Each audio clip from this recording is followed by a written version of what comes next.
Alright, so I'm basically too lazy to write up a blogspot, and I'm already a couple weeks late. Let's talk about Spider-Man Homecoming. Obviously this is the latest in not just the Marvel Cinematic Universe, but for Spidey's general adventure into film.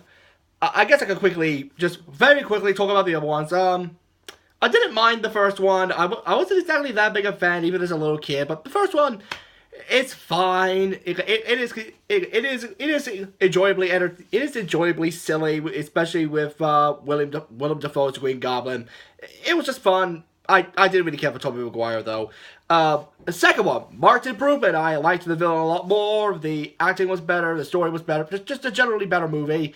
Spider-Man 3 can go fuck itself. That's all we can say about that. The Amazing Spider-Man.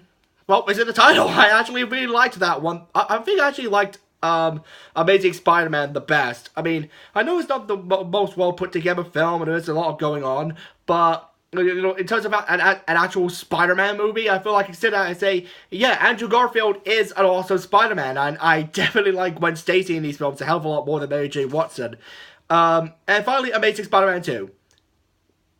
Did I ever watch Amazing Spider-Man 2? It's weird because I have the DVD, but I don't remember a single thing from it. Well, that basically gives you my thoughts on it. So, yeah, the Spider-Man's journey has definitely been mixed with 5 films. 6 if you're counting Civil War. But of course, we're not gonna take any of those into account. We are gonna take a look at this one as its own film with Tom Holland.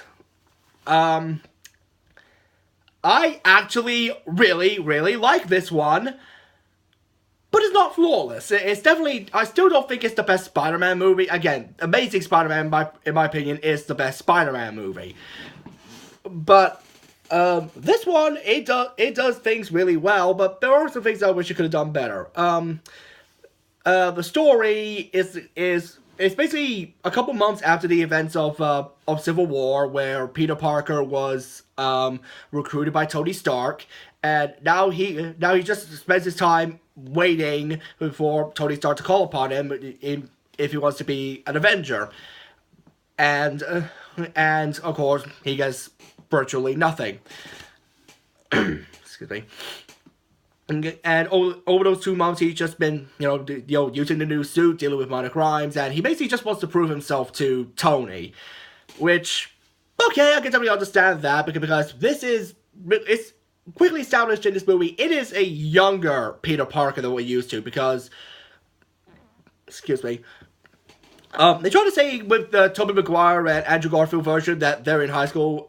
Bullshit. They look like college students, and in fact, in Spider-Man 3, or no, Spider-Man 2, we do see that Peter is a college student. I mean, he may not be a good. I mean, Tobey Maguire may not have been a good Spider-Man, but I can at least believe he's in college. I can't really believe that Andrew Garfield was in high school. He looks like a university student.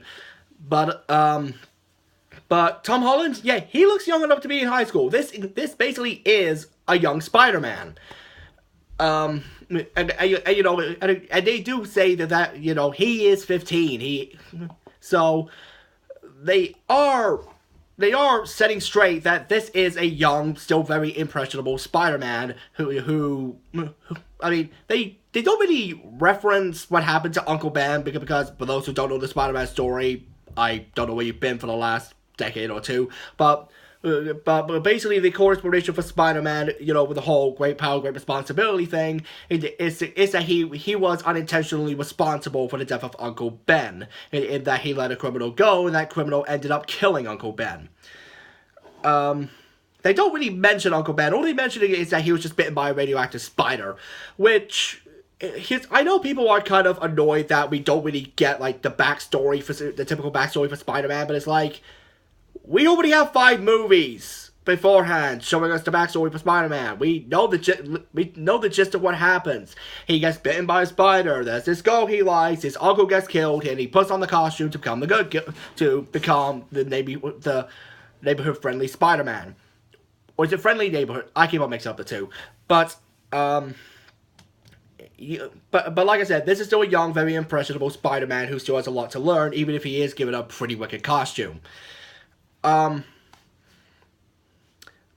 and his antagonist in this movie is Adrian Toomes, the Vulture, played by Batman.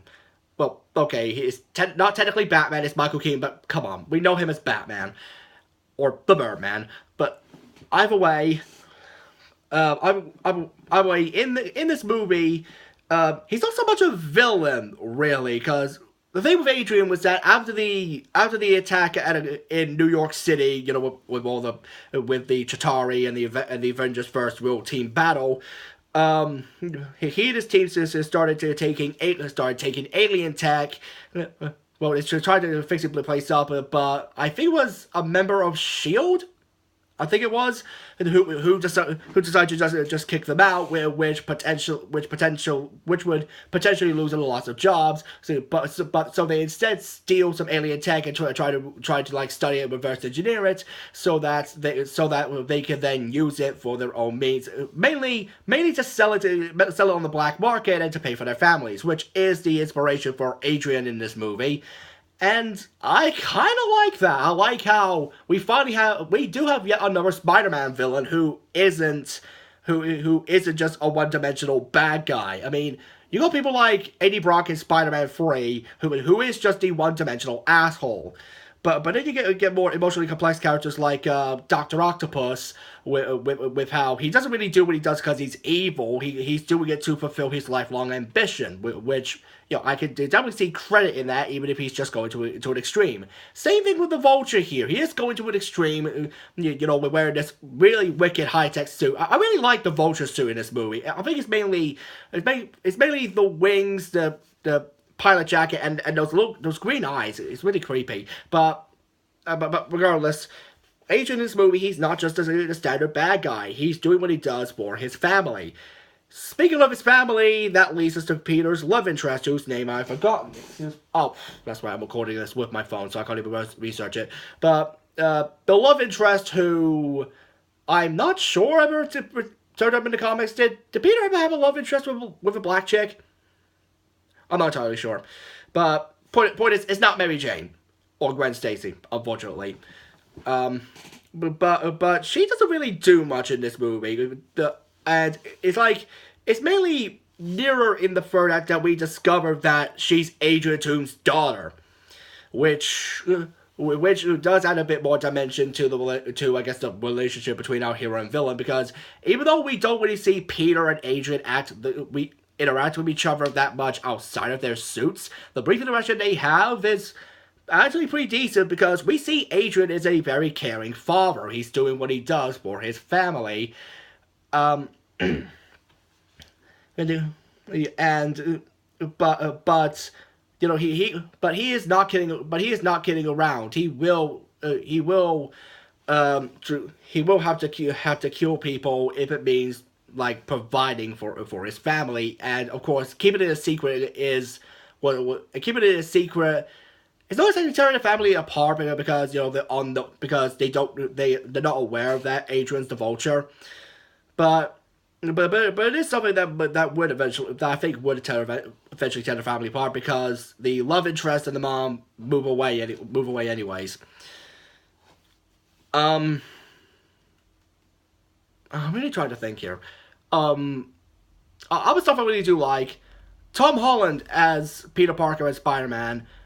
I like him. He's a relatively charming kid. I'm not sure how old he is, but I think he's roughly around my age. But he's a surprisingly good Peter Parker. I mean, I liked him in Captain America: Civil War, but I wasn't sure if he was really gonna stand on his own and really stand up in his own solo movie. So imagine my pleasant surprise. I mean, yeah, there were a couple of the teen joke moments, which I'm going to say is I really hate teen comedies, just because they always move around the same joke about growing up, and it's like, your body starts to go through the changes, and they do that joke in this movie. It's like, oh, I'm just not a fan of teen comedies. I think it's because I was introduced to them later on. or I think it was either very early on before I was even a teenager, or later on when I was near the end of my teen years. But I'm just not a big fan. I just don't like teen comedies. Um, and they do a couple of the teen comedy jokes in this one, which I'm like I said, I'm not a fan of. Um, like his best friend being a socially awkward nerd, even though Peter. Okay, I will admit I do like that they gave Peter friends in this one instead of just making him the standard loner, because he may be a geek, but geeks do have friends. As you know, I'm a geek, but it's just that his best friend Ned, who I think is supposed to be based on the Hobgoblin character, I'm not entirely sure. Um, his best friend is his best friend. I don't want to call him annoying, but it's not really that funny either. Like there's this running, there's like this little running gag when he keeps on saying, "We gotta build the Lego Death Star," and and when they do put it together, it's like during the montage where Peter is like down on his luck, and Tony has taken away the high tech Spidey suit, and now he's just sticking with his with his homemade Spidey suit. Okay, that's another thing. I actually do dig the homemade Spidey suit, but he's down in his luck. He's realizing he was wrong about things and going too far to try and impress Tony. And I'm gonna admit that bit did actually kind of slow the film down, but at least it did allow Peter to feel more human as he starts taking the love interest to the homecoming party. Here's the weird thing: even though it's called Spider-Man: Homecoming, the homecoming lasts all of 2 minutes, if that. And even then, most of it is like spent with Adrian and Peter in the car with how just through the way that Peter is acting and the way he talks, Adrian does figure out, holy crap, this kid's Spider-Man. And this is the same kid that's been stopping me from getting my stuff.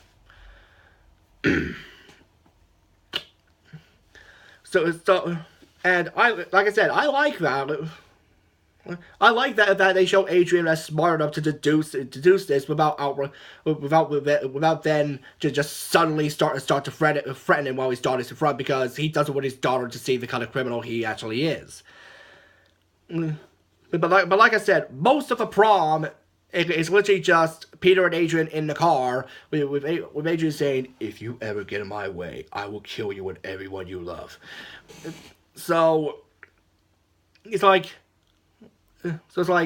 Even though it's called Spider-Man: Homecoming, there's not really much of a homecoming. I'm trying to think what else to talk about. Oh yeah, name dropping. There's one for. Oh, I forgot her name. The Miss Grant, the woman, the secretary to J. Jonah Jameson, who I really want to be in this movie. Make J.K. Simmons J. Jonah Jameson. I don't care if he's playing Commissioner Gordon. Put him in these Spider-Man movies. She's name dropped in the movie. We get Matt Durgan, who, if I'm correct, is the Scorpion. I think we see like a scorpion scar on his face. And both Shockers. One of them dies. So, I think the one who is helping with the tech is called the Tinkerer. I think that was him, but this is technically another Spider-Man movie with so many villains in it, but most of them in this movie are street level thugs. In this one, instead of being the full-fledged antagonists like they did in Spider-Man 3 and Amazing Spider-Man 2. So. So I'm glad not all of them in the focus. The focus was Adrian as the main villain, and Shocker was just a secondary guy. Can't think of much else to talk about. But yeah, like I said, I like Spider-Man: Homecoming. It's just that I wish it could have been better. But I'm saying I wish it could have been better. Oh, one last thing that actually is really funny. The Captain America PSA. So those actually are funny. Especially since I didn't see this one. There's finally one after the end credits where he's like talking about the value of patience, because obviously people would like slog after the end credits. And yeah, there is a mid-credit scene with Adrian in jail, and and him saying, and the rumor going around that he knows Spider-Man said, if I knew who he was, he'd be dead by now. So it's like he knows the secret, but he's not going to share it. But